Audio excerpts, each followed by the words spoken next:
बिस्मिल्लाहिर्रहमानिर्रहीम। Dear students, अस्सलाम वालेकुम।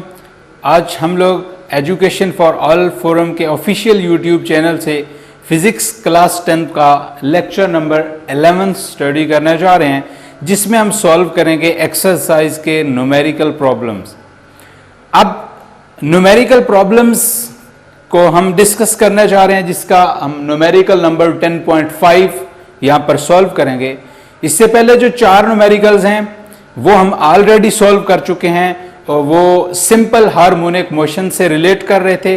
और जैसे ही हमने सिंपल हार्मोनिक मोशन का टॉपिक वाइंड अप किया तो उसके साथ ही हमने एक एग्जांपल और साथ उसके जो 4 न्यूमेरिकल्स थे हमारे एक्सरसाइज के, वो ऑलरेडी हम उन लेक्चर्स के अंदर सॉल्व कर चुके हैं। अब इस लेक्चर के अंदर हम जो लास्ट पे हमारे पास 6 न्यूमेरिकल्स आते हैं, उनको हम 1 बाय 1 करके सॉल्व करेंगे, जिसमें न्यूमेरिकल 10.5 मैं सॉल्व करने लगा हूं। जिसमें आप लोग देख रहे हैं वो कहता है if 100 waves pass through a point of a medium in 20 seconds. वो कहता है कि मीडियम के एक पॉइंट से 100 वेव्स पास कर रही हैं 20 सेकंड में। तो इसके डाटा में सबसे पहले जो हमारे पास चीज आएगी वो आएगी नंबर ऑफ वेव्स। मैं डाटा इसका बनाता हूं सबसे पहले, जिसमें मैं लिखूंगा नंबर ऑफ वेव्स कितनी है, एक पॉइंट से जो वेव्स गुजर रही हैं उनकी जो तादाद है, जिसको मैं n से शो करूंगा, दैट इज 100। तो नंबर ऑफ वेव्स हो गई 100। इसके बाद हमारे पास आ रहा है टाइम, कितने टाइम के अंदर ये वेव्स उस मीडियम के उस पॉइंट से गुजर रही हैं, दैट इज 20 सेकेंड। अच्छा, इसमें एक होता है टाइम पीरियड और एक है टाइम। ये टाइम टोटल टाइम है 100 वेव्स का पास करने का थ्रू दैट मीडियम। हम टाइम पीरियड वो होता है जिसमें सिर्फ एक वेव पास कर रही होती है थ्रू अ मीडियम, या हम ये कह सकते हैं कि एक वेव पास करने का जो टाइम ड्यूरेशन है, that is the time period. तो यहां 100 वेव्स पास कर रही थी, उनका टाइम दिया गया, ये टोटल टाइम है, ये हमारे पास हो गया 20 सेकंड्स। हमने फाइंड आउट करनी है यहां पर 3 चीजें। एक तो हमने फ्रीक्वेंसी फाइंड आउट करनी है वेव्स की, और साथ what is the frequency and time period of the wave. हमने वेव्स की फ्रीक्वेंसी भी, टाइम पीरियड भी फाइंड आउट करना है। और साथ ही वो कहता है if wavelength is 6 centimetre then calculate the speed of wave. अगर वेव की वेवलेंथ 6 सेंटीमीटर हो तो वेव की स्पीड भी बताओ। तो इसमें सबसे पहले पोर्शन ए के अंदर हम वेव की फ्रीक्वेंसी फाइंड आउट करेंगे। फ्रीक्वेंसी, मैंने इस पोर्शन ए को पार्ट, इस जब हमने फ्रीक्वेंसी फाइंड आउट करनी है तो उसको मैंने पार्ट ए का नाम दे दिया फ्रीक्वेंसी। हमने वेव की फ्रीक्वेंसी फाइंड आउट करनी है। इसी का जो पार्ट बी होगा उसमें हमने फाइंड आउट करनी है वेव का टाइम पीरियड, जिसको मैं कैपिटल टी से शो करूंगा। और इसी के साथ ही हम इसका सी पोर्शन स्टडी करेंगे, जिसमें हमें वेवलेंथ दी हुई है, वेवलेंथ गिवन है लैम्डा दैट इज 6 सेंटीमीटर। इसको मीटर्स में 0.06 मीटर लिखा जाएगा। सेंटीमीटर को मीटर में चेंज करने के लिए हम 100 से करेंगे डिवाइड। 6 सेंटीमीटर को जब 100 पे डिवाइड करूंगा इट विल बी 0.06 मीटर। और हमने इसमें फाइंड आउट क्या करनी है, speed of the wave find out करेंगे। अब इसके सॉल्यूशन की तरफ हम मूव करते हैं। इसके सॉल्यूशन का सबसे पहले पार्ट ए में सॉल्व करता हूं, और यहां इसके सॉल्यूशन के अंदर ये जो मेरे पास स्पेस मौजूद है, इसको मैं 2 हिस्सों में अलग अलग डिवाइड कर लेता हूं, जिसमें मेरा सॉल्यूशन आ जाएगा, पूरा कंप्लीट हो जाएगा। सबसे पहले ए पोर्शन में मैंने फाइंड आउट करनी है फ्रीक्वेंसी। मेरे पास नंबर ऑफ वेव्स हैं 100 और टोटल टाइम दिया हुआ है 20 सेकंड। 20 सेकंड के दौरान 100 वेव्स पास कर रही हैं। मैंने फाइंड आउट करना है कि 1 सेकंड में कितनी वेव्स पास आउट करेंगी। तो वो 100 को मैं टोटल टाइम जो कि 20 सेकंड है उस पर डिवाइड कर दूंगा, और वही मेरे पास होगी फ्रीक्वेंसी। तो पार्ट ए मेरे पास जो फ्रीक्वेंसी होगी, फ्रीक्वेंसी को कैसे मैं फाइंड आउट कर सकता हूं, it will B number of waves over time. Frequency F, number of waves मेरे पास 100 है, इसको टाइम पर मैं करूंगा डिवाइड, जब 100 को 20 पर डिवाइड करूंगा तो मेरे पास जो फ्रीक्वेंसी होगी that will B only 5 hertz. मेरे पास जो पोर्शन ए था वो मैंने सॉल्व कर लिया, वेरी सिंपल, 2 स्टेप्स के अंदर सॉल्व हो गया। मैंने फ्रीक्वेंसी फाइंड आउट करनी है, नंबर ऑफ वेव्स को टाइम ड्यूरेशन पे डिवाइड करूंगा, मेरे पास 5 हर्ट्ज फ्रीक्वेंसी आ जाएगी। अब इसका जो पार्ट बी है उसको यहां मैं सॉल्व कर सकता हूं। पार्ट बी के अंदर मैंने टाइम पीरियड फाइंड आउट करना है, और जो टाइम पीरियड है वो फ्रीक्वेंसी के रेसिप्रोकल के उलट, रेसिप्रोकल के इक्वल होता है, means time period T that will be equal to 1/f। So frequency मेरे पास है 5 हर्ट्ज, मैं फ्रीक्वेंसी की वैल्यू यहां 5 पुट करूंगा तो मेरे पास टाइम पीरियड बन जाएगा 0.2 सेकंड। वेरी सिंपल, दो स्टेप्स के अंदर हमने इसको भी सॉल्व कर लिया। टाइम पीरियड फ्रीक्वेंसी के रेसिप्रोकल के इक्वल है, t is equal to 1/f formula इस्तेमाल कर रहा हूं। f ऑलरेडी मैं फाइंड आउट कर चुका हूं 5 हर्ट्ज, वैल्यू पुट करूंगा f की 5, 1/5 that will give us 0.2 second. इसका जो पार्ट नंबर 3 है जिसको मैं c से डिनोट कर रहा हूं दैट इज स्पीड। यहां पर मैं वेव इक्वेशन इस्तेमाल करूंगा, मैं लिखता हूं by using wave equation. Wave equation की मदद से मैं इसको सॉल्व कर सकता हूं, that is v is equal to f lambda, f frequency जो कि 5 हर्ट्ज है, लैम्डा 0.06 है। मैं इसको जब मल्टीप्लाई करूंगा it will give us 0.3 metre per second. तो मैंने स्पीड भी वेव की फाइंड आउट कर ली। तो हमने इस न्यूमेरिकल के अंदर 3 चीजें कैलकुलेट करना थी, तीनों मैंने कैलकुलेट कर ली हैं, ए बी और सी। नेक्स्ट न्यूमेरिकल हमारे पास है 10.6, उसकी तरफ मूव करते हैं। 10.6 का सबसे पहले बनाते हैं data, very simple numerical. Data में वो कहता क्या है, वो कहता है wooden bar vibrating into the water surface in a ripple tank at a frequency of 12 hertz. हम इससे पिछले लेक्चर नंबर 10 के अंदर रिपल टैंक को पढ़ चुके हैं। अब रिपल टैंक के अंदर आप लोग क्या करते हैं, वाटर वेव्स प्रोड्यूस करते हैं, उसी का वो यहां पर जिक्र कर रहा है कि हमारे पास वाटर वेव्स हैं, किसके अंदर पैदा हो रही हैं, रिपल टैंक के अंदर, जिनकी फ्रीक्वेंसी हमारे पास है 12 हर्ट्ज। फ्रीक्वेंसी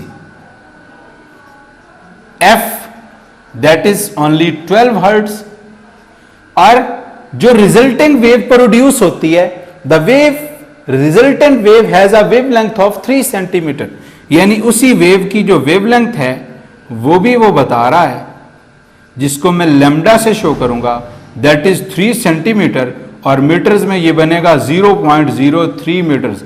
मैं 3 को 100 पे डिवाइड कर दूंगा तो मीटर्स के अंदर मेरे पास वेवलेंथ जो एक्सप्रेस हो जाएगी 0.03। वुडन बार वाइब्रेट कर रही है रिपल टैंक के अंदर, और वहां एक वेव प्रोड्यूस होती है जिसकी फ्रीक्वेंसी 12 हर्ट्ज और वेवलेंथ उसकी 3 सेंटीमीटर है। हमने उसी वेव की स्पीड फाइंड आउट करनी है। Speed, we have to calculate speed v। ये हमारे पास डाटा है, डाटा में 2 चीजें हमें मालूम है, जबकि थर्ड वन हमने फाइंड आउट करनी है। मैं इसका सॉल्यूशन लिखता हूं, सॉल्यूशन में मेरे पास जो फार्मूला इस्तेमाल होगा वो होगी वेव इक्वेशन। मैं लिखता हूं by using wave equation, by using wave equation we have v is equal to f lambda.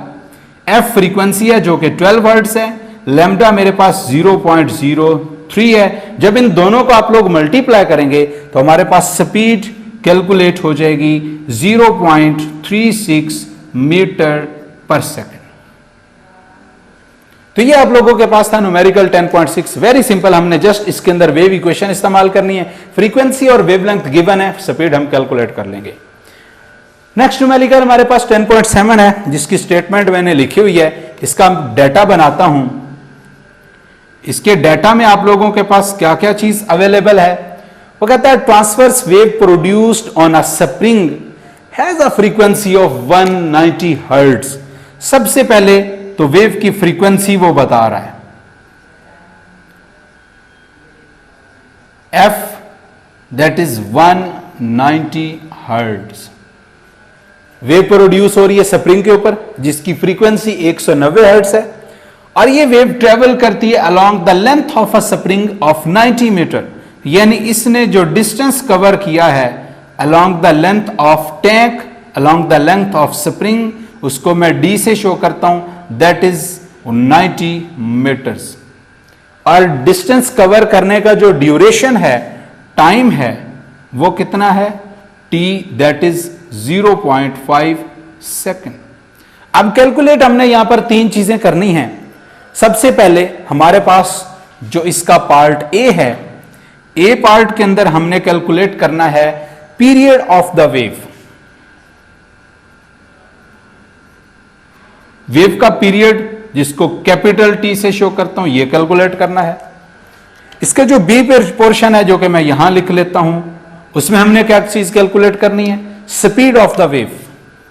We have to calculate speed of the wave v। इसका जो थर्ड पार्ट है c, उसके अंदर हमने वेवलेंथ कैलकुलेट करनी है। सो मैं इसको लिखता हूं wavelength of the wave. Wavelength, हमने वेवलेंथ कैलकुलेट करनी है जिसको मैं लैम्डा से शो कर रहा हूं। यहां पर हमारे पास इसके पार्ट्स हैं तीन, तीनों पार्ट्स को मैं वन बाय वन करता हूं सॉल्व। हम मूव करते हैं सॉल्यूशन की तरफ। इस सॉल्यूशन के अंदर अगेन मैं दो पोर्शंस बना लेता हूं ताकि मैं इजीली इनको सॉल्व कर सकूं। ये मेरे पास दो पोर्शंस हो गए, इसमें मैं सारा सॉल्यूशन वाइंड अप कर लूंगा। तो सबसे पहले हमारे पास है पीरियड फाइंड आउट करना है। फ्रीक्वेंसी गिवन हो तो टाइम पीरियड हम कैलकुलेट कर सकते हैं। पोर्शन ए सॉल्व करने लगा हूं। टाइम पीरियड फ्रीक्वेंसी के रेसिप्रोकल के इक्वल होता है। मैं लिखता हूं T is equal to 1/f। f frequency जो कि 190 हर्ट्ज है, गिवन है। मैं 1 को 190 पे डिवाइड कर दूंगा। जब मैं 1 को 190 पे डिवाइड करूंगा तो ये ऑलमोस्ट आपके पास जो टाइम पीरियड का आंसर बनेगा वो तकरीबन 0.005 सेकेंड्स बनेगा, जिसको मैं 0.01 सेकेंड लिख दूंगा। तो मेरे पास जो टाइम पीरियड है वो आ जाएगा 0.01 सेकेंड। 0.005 भी आप लोग इसको लिख सकते हैं या 0.01 लिख दें तो अभी बात क्लियर हो जाएगी। इसके बाद हमारे पास सेकंड पार्ट है। सेकंड पार्ट के अंदर हमने फाइंड आउट करनी है स्पीड। स्पीड का फॉर्मूला हम वेव इक्वेशन इस्तेमाल कर सकते हैं, लेकिन उसके लिए हमें फ्रीक्वेंसी और वेवलेंथ दोनों गिवन होनी चाहिए। लेकिन यहां पर जस्ट फ्रीक्वेंसी गिवन है, वेवलेंथ हमने कैलकुलेट करनी है। तो स्पीड का formula we know that v is equal to distance over time. d over t, distance given है हमारे पास। अब मैं इसको कैलकुलेट कर सकता हूं। v is equal to distance मेरे पास था 90 मीटर्स और टाइम है 0.5 सेकेंड। जब मैं इसको डिवाइड करूंगा तो ये बन जाएगा 180 मीटर पर सेकेंड। तो मेरे पास स्पीड कैलकुलेट हो गई, that is 180 metre per second. अब मेरे पास लास्ट वन जो पार्ट है सी पार्ट, जिसके अंदर मैंने वेवलेंथ करनी है फाइंड आउट। तो यहां मैं वेव इक्वेशन इस्तेमाल कर सकता हूं by using wave equation, by using wave equation. v is equal to F lambda, और यहां से अगर मैं लैम्डा फाइंड आउट करना चाहूं it will B v over f। यानी मैंने स्पीड को फ्रीक्वेंसी पे कर लेना है divide. Speed that is 180 hertz और मेरे पास फ्रीक्वेंसी 190 हर्ट्ज है। इस 0 से 0 आप लोग कैंसिल आउट कर देंगे। 18 डिवाइडेड बाय 19, तो ये कितना बन जाएगा? 0.18 को आप लोग 19 पे डिवाइड करेंगे तो ये तकरीबन आप लोगों के पास बन जाएगा 0 point something, that will B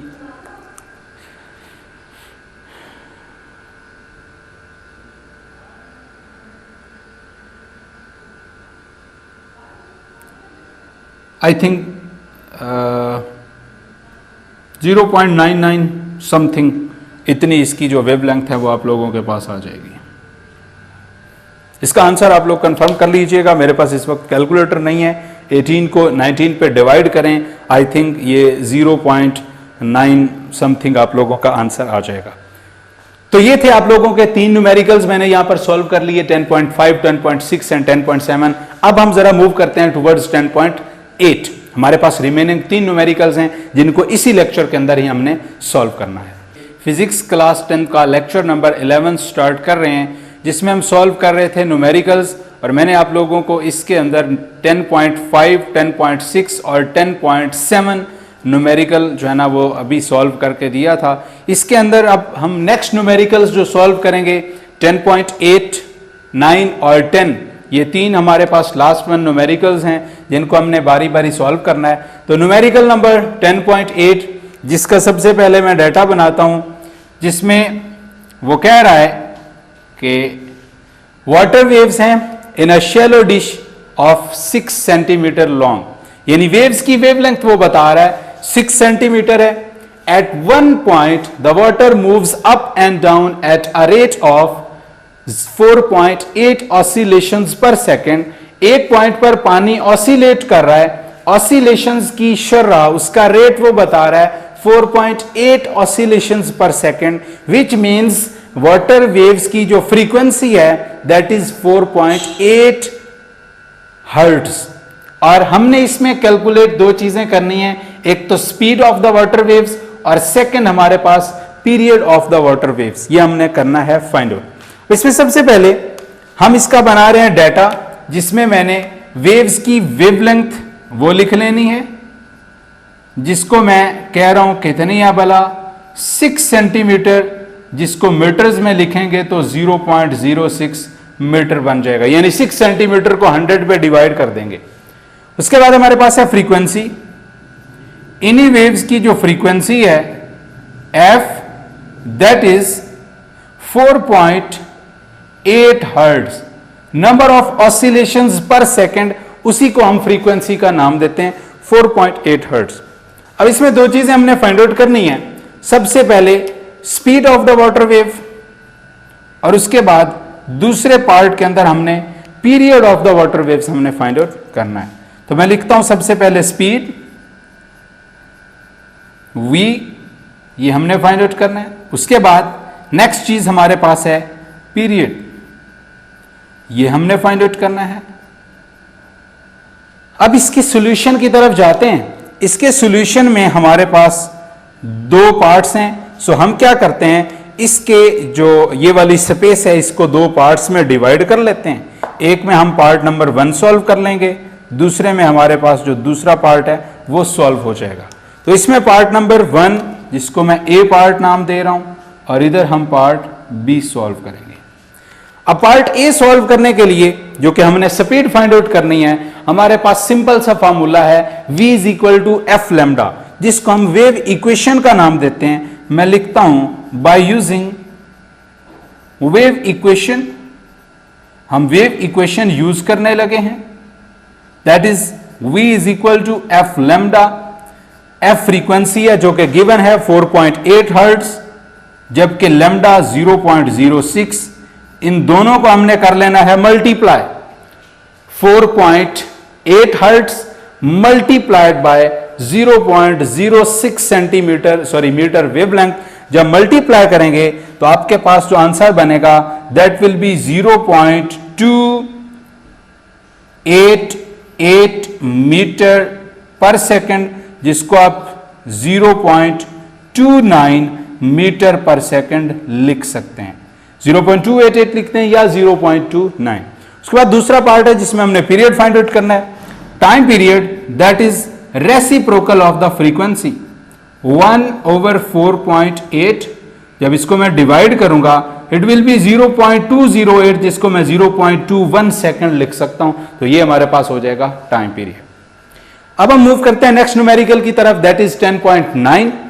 इसमें सबसे पहले हम डाटा बनाएंगे। डाटा में एक तो रिपल टैंक की लेंथ दी हुई है। At one end of the ripple tank 80 centimetre across, ripple tank से 80 सेंटीमीटर के डिस्टेंस तक वो बात कर रहा है। सबसे पहले तो मैं ये एक जो डिस्टेंस है मेरे पास, लेंथ या आप लोग इसको डिस्टेंस डी कह रहे हैं, दैट इज 80 सेंटीमीटर, जिसको मीटर में लिखूंगा तो 0.8 मीटर बन जाएगा। 80 डिवाइडेड बाय 100। बता 5 हर्ट्ज वाइब्रेटर मींस वाइब्रेटर की फ्रीक्वेंसी वो बता रहा है, इतनी फ्रीक्वेंसी की वेव्स पैदा होती हैं, that is 5 hertz. Produces waves whose wavelength is 40 millimetre means waves की जो वेवलेंथ है वो भी बता रहा है साथ, वो कितनी है, लैम्डा से शो करता हूं, दैट इज 40 मिलीमीटर। मिलीमीटर को मीटर में चेंज करने के लिए हम 1000 पे करेंगे divide, it will be 0.04 metre. हमने फाइंड आउट फाइनली क्या करनी है, find the time waves need to cross the tank. उस टैंक को क्रॉस करने के लिए वेव्स को कितना टाइम रिक्वायर्ड होगा, मैं फाइंड आउट करूंगा रिक्वायर्ड टाइम। इसको मैं स्मॉल टी से डिनोट करता हूं, ये टाइम मैंने फाइंड आउट करना है। अब इसके सॉल्यूशन में टाइम फाइंड आउट करने के लिए मुझे पहले वेव्स की स्पीड फाइंड आउट करना होगी। वेव्स की स्पीड फाइंड आउट करने के लिए मैं वेव इक्वेशन यूज कर सकता हूं, v is equal to F lambda. मैं लिखता हूं by using v is equal to F lambda. Frequency given है 5 हर्ट्ज, जबकि लैम्डा 0.8। जब आप लोग इसको मल्टीप्लाई करेंगे तो ये मेरा ख्याल है आप लोगों के पास जो स्पीड है 80 सेंटीमीटर, उसको आप लोगों ने मीटर में चेंज किया था, 0.8 मीटर बन गया। अब आप 0.8 को 5 हर्ट्ज के साथ कर रहे हैं मल्टीप्लाई। अब जब मल्टीप्लाई करेंगे तो ये बन जाएगा 4 मीटर पर सेकेंड। अब इसमें आप लोगों ने नेक्स्ट जो चीज फाइंड आउट करनी है वो आप लोगों के पास है टाइम। टाइम ड्यूरेशन आप लोग फाइंड आउट करना चाह रहे हैं, बल्कि नहीं, यहां पर लैम्डा गिवन है 0.04। आप लोग इसकी वैल्यू जरा अगेन पुट करें। मेरे पास फ्रीक्वेंसी 5 हर्ट्ज है, जबकि वेवलेंथ 0.04 है, जो मैं पहले 0.8 और गलती से मैंने पुट किया, सो इट विल बी 0.04। जब आप इनको मल्टीप्लाई करेंगे तो ये आप लोगों के पास जो आंसर बनेगा 0.04 को 5 से आप लोग मल्टीप्लाई करें, ये बनेगा 0.02 मीटर पर सेकेंड। अब ये आंसर आप लोगों का ठीक है। स्पीड, अब स्पीड की मदद से आप लोग ये टाइम फाइंड आउट कर सकते हैं। कैसे? फॉर्मूला मेरे पास स्पीड का होता है, मैं यूज करता हूं एक formula, v is equal to D over T. यहां से मैं टाइम कैलकुलेट करना चाहूं तो ये बन जाएगा d ओवर v, यानी टाइम और स्पीड इनको एक दूसरे के साथ रिप्लेस करना है। d जो कि ये डिस्टेंस था, एक लेंथ थी 0.8, जबकि ये मेरे पास कितना है 0.2 मीटर पर सेकेंड होगा। आप लोग कैलकुलेटर से इसको कैलकुलेट करके देख लीजिएगा। जब इसकी वैल्यू मैं 0.2 पुट करूंगा तो ये आपके पास टाइम जो है दैट विल बी 4 सेकेंड। आप 5 को 0.04 से मल्टीप्लाई करते हैं तो 0.2 मीटर पर सेकेंड आता है। वही वैल्यू आप लोग यहां स्पीड की पुट करते हैं 0.8 over 0.2, it will gives you 4 seconds. Next and last numerical हमारे पास है 10.10, जिसका सबसे पहले हम डेटा बनाते हैं। इसके डेटा में हमारे पास कितनी चीजें आएंगी, 2 चीजें इसके अंदर गिवन है। एक सबसे पहले वो कहता है कि वेवलेंथ आप फाइंड आउट करो रेडियो वेव्स की। कौन सी रेडियो वेव्स? जो ट्रांसमिट हो रही हैं एक एफएम रेडियो स्टेशन से, जिनकी वेवलेंथ है, सॉरी फ्रीक्वेंसी है 90 मेगाहर्ट्ज, 90 मेगाहर्ट्ज। सबसे पहले मैं डाटा के अंदर फ्रीक्वेंसी लिखता हूं, दैट इज 90 मेगाहर्ट्ज, और मेगा 10 की पावर 6 के बराबर होता है, एक प्रीफिक्स है। इसी को मैं लिखता हूं 90 इंटू 10⁻6 हर्ट्ज। उसके बाद स्पीड दी हुई है, वो भी मैं लिख लेता हूं, जिसको मैं v से जाहिर कर रहा हूं 3 into 10⁸ metre per second. We have to calculate the wavelength of the wave. Wavelength calculate करनी है, जिसको मैं लैम्डा से शो करता हूं। ये है मेरा डाटा, जिसमें 2 चीजें गिवन है, फ्रीक्वेंसी और स्पीड, जबकि वेवलेंथ मुझे फाइंड आउट करनी है। सॉल्व करता हूं। इसके सॉल्यूशन में सिंपल सा फार्मूला इस्तेमाल होगा, वेव इक्वेशन वाला यूज करता हूं। मैं लिखता हूं बाय यूजिंग वेव इक्वेशन, या सिंपली मैं लिख लूं by using v is equal to F lambda. यहां से लैम्डा मैंने फाइंड आउट करना हो तो ये बन जाएगा v ओवर f। अब v मेरे पास गिवन है 3 इंटू 10⁸, इसको मैं डिवाइड करूंगा फ्रीक्वेंसी पे जो कि है 90 इंटू 10⁻⁶। अब यहां पर जो कैलकुलेशंस है वो थोड़ी सी टफ हो गई हैं। पीछे आप लोगों के पास जितनी भी वैल्यूज थी वो सीधी सीधी मल्टीप्लिकेशन या डिवीजन थी, लेकिन यहां 10 की पावर 7 इन्वॉल्व हो गई है। इसको फाइंड आउट करने के लिए आप लोग लिखें 3 इंटू 10⁸, 7 10 की पावर 6 को ऊपर ले जाएं, बन जाएगी -6 ओवर 90। 10⁶ जो इसके डिनोमिनेटर के अंदर थी, बटे में थी, उसको मैं ऊपर लेके गया हूं। अब 3 इंटू 10⁸, में से 2 -6 माइनस कर दिया तो बन जाएगा 3 इंटू 10⁻² डिवाइडेड बाय 90। अब ये तो 3 इंटू 10⁻² है, इसको मैं सिंपली लिख सकता हूं 300 डिवाइडेड बाय 90। 0 से 0 उड़ गया। 30 को 9 से मैं जब डिवाइड करूंगा it will gives us 3.333, means इसको मैं 3.33 मीटर लिख सकता हूं। तो मेरे पास वेवलेंथ आ गई इस रेडियो वेव की, दैट इज 3.33 मीटर। तो यहां आप लोगों का चैप्टर नंबर 10 एंड हुआ। आप लोगों ने सारे न्यूमेरिकल सॉल्व कर लिए। लेक्चर नंबर 11 इसके अंदर हमने 6 न्यूमेरिकल सॉल्व किए हैं, पहले 3 और उसके बाद फिर ये 3, 8वां 9वां 10वां। अगर आप लोगों ने इस हवाले से कोई क्वेश्चन पूछना हो, आप लोग हमारे कमेंट सेक्शन में आ सकते हैं। वीडियो अच्छी लगे तो आप लोग हमें कमेंट करें, हमारी वीडियो को लाइक करें और शेयर करें। अल्लाह हाफिज़।